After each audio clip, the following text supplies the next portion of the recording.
புத்தளத்தில் இருந்து கொழும்பு நோக்கி பயணித்த தொடரூந்தில் இருந்து கைவிடப்பட்ட நிலையில் சிசுவின் சடலம் ஒன்று கண்டுபிடிக்கப்பட்டுள்ளது. தொடரூந்தின் கழிவறையை துப்புரவு செய்யும் ஊழியர் ஒருவரால் இந்த சடலம் கண்டுபிடிக்கப்பட்டுள்ளது.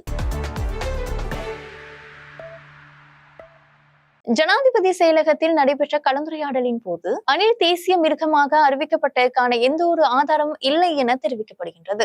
வனவிலங்குகளுக்கு ஏற்படும் சேதத்தை குறைப்பது தொடர்பாக ஜனாதிபதி செயலகத்தில் நடைபெற்ற கலந்துரையாடலின் போது அணில் தேசிய விலங்காக பெயரிடுவது தொடர்பான ஆதாரங்களும் விவாதிக்கப்பட்டன. அணில் தேசிய விலங்காக யார் அறிவித்தது, அதற்கான ஆதாரங்கள் என்ன என்று வனவிலங்கு பாதுகாப்பு துறையிடம் கேட்கப்பட்டாலும் அந்த துறையிடம் எந்த தகவலும் இல்லை என்பது உறுதிப்படுத்தப்பட்டுள்ளது. அணில் விவசாயத்திற்கு ஏற்படுத்திய கடுமையான சேதம் காரணமாக தேசிய விலங்காக அறிவிக்கப்பட்ட பட்டியலில் இருந்து விலங்கு நீக்குவது குறித்தும் இந்த கலந்துரையாடலின் போது விவாதிக்கப்பட்டது. அதன்படி வனவிலங்கு பாதுகாப்பு துறையின் தலைமையில் தொடர்புடைய நடவடிக்கைகள் மேற்கொள்ளப்பட உள்ளன.